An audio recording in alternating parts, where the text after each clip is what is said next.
मित्रांनो, सर्वांना नमस्कार. जय भीम, जय शिवराय. मी संतोष शिंदे.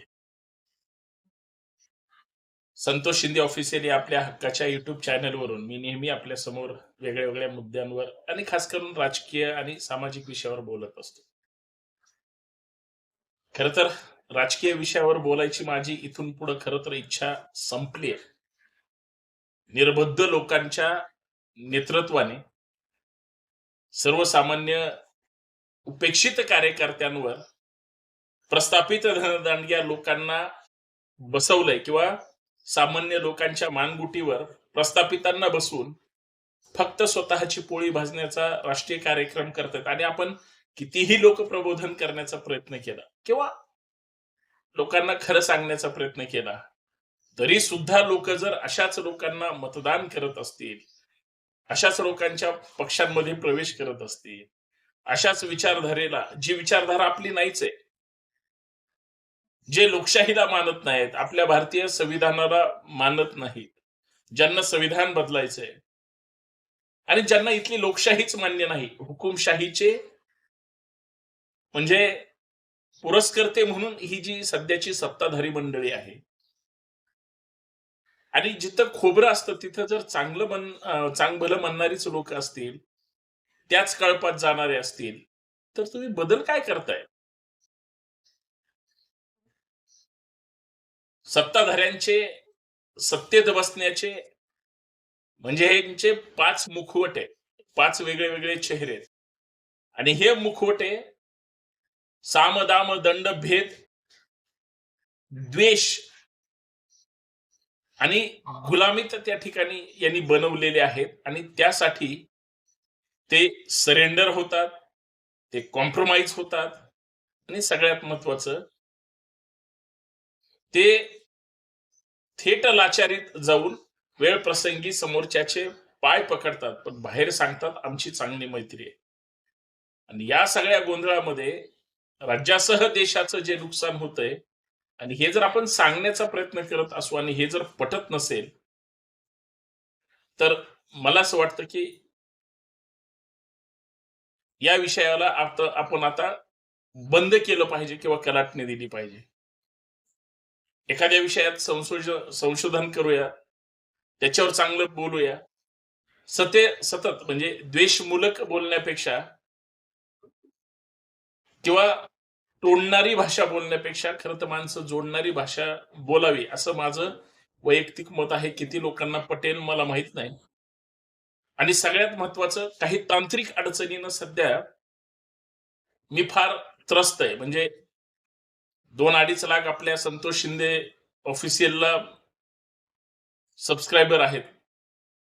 बंडखोर नेता असेल, संतोष शिंदे संभाजी ब्रिगेड असेल, राजकीय वस्त्रहरण आपलं हिंदीतलं चॅनल असेल.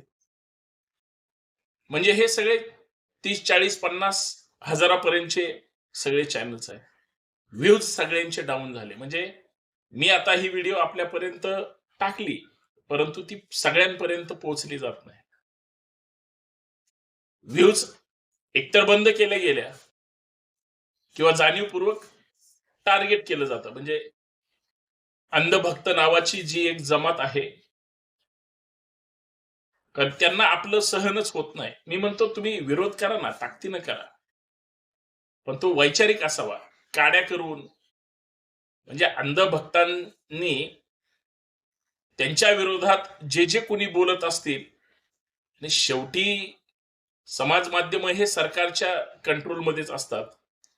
आम्ही काय कधी घाणेरड्या लोकांसारखं शिव्या देत नाही. आम्ही वैयक्तिक कुणावर खाजगी पर्सनल टीका करत नाही. संवैधानिक मूल्य जी आहेत त्याच चौकटीत राहून आपण बोलत असतो. पण तरी सुद्धा जर मिरच्या झोंबत असतील, तर मग मात्र आम्ही बोलायचंच नाही का, असं जर कोणाला वाटत असेल तर शट अप. आम्ही तुम्हाला तर सुट्टी देणार नाही. पण तुमचाच विरोध का करायचा? आम्ही फक्त सत्ताधाऱ्यांच्याच विरोधात बोलायचं आणि विरोधकांना गुदगुल्या होत असेल तर सत्ताधारी तिथं खुर्चीवर आहेत म्हणून आम्ही बोलतोय. वैयक्तिक दुश्मनी नाही. आमचा वैचारिक वाद 100% आहे. पण विरोधक सुद्धा जर तेवढेच नालायक असतील तर विरोधकांवर पण बोलावं लागेल. आज विरोधकांना सॉफ्ट कॉर्नर देणारी संतोष शिंदेची पद्धतच आहे. आणि सगळ्यात महत्वाचं, ही गोष्ट मी त्रिवार मान्य करणारा कार्यकर्ता आहे, व्यक्ती आहे, नागरिक आहे, की विरोधकांची ताकदच संपलेली आहे. जेवढे सत्ताधारी स्ट्रॉंग आहेत त्याच्या 1% तरी विरोधक असायला पाहिजे, अजिबात नाहीत. समन्वय नाही, इतरांना ते मोजायला तयार नाही. म्हणून विरोधकांची अवस्था म्हणजे त्या चिलटासारखी झाली आहे. ना चिलटाची ताकद असते, ना चिलट कुणाच्या हातात येत असतं. आणि ही जर परिस्थिती असेल तर ही म्हणजे मान्यच करावी लागेल. आणि मग या सगळ्या गोष्टीबद्दल आपण सतत हा वाईट आहे, तो वाईट आहे, याच्यापेक्षा चांगल्या गोष्टी सुद्धा मांडावे. म्हणून मला असं वाटतं आजपासून ट्रेंडच बदलतोय. फक्त विनंती एवढीच आहे, आपण त्यासाठी सहकार्य करा. सगळे व्हिडिओ पाहत चला, सूचना करत चला. तुमची जर सूचना असेल तर मी त्या विषयावर नक्की बोलेल. कारण बरेच लोक आता मला म्हणतायत, सर तुमच्या एवढ्या दिवस व्हिडिओ दिसत नव्हते, पण आता दिसतायत. मी रोज व्हिडिओ सकाळी, दुपारी, संध्याकाळी 3 वेळेस टाकत असतो. कदाचित चॅनल्स वेगळी वेगळी आहेत, कारण तिथं ऑडियन्स वेगळं आहे. गरज सुरुवातीला हे वेगळे वेगळे प्लॅटफॉर्म केले, त्याच्यामुळे मला ते चालवणं गरजेचं आहे. पण यश यायला तयार नाही, अपयश आलंय म्हणून मी खचून गेलोय अशातला अजिबात काही भाग नाही. माझ्या व्यस्त वेळेतून सुद्धा मी माझ्या विचारांना, सामाजिक कृतीला मी नेहमी न्याय देण्याचा प्रयत्न करतो. आणि सगळ्यात महत्वाचं, बरं बोलण्यापेक्षा नेहमी खरं बोलत आलोय. नेहमी तुमच्या मनातलं बोलतोय. काही लोकांना पटतं, काही लोकांना पटत नाही.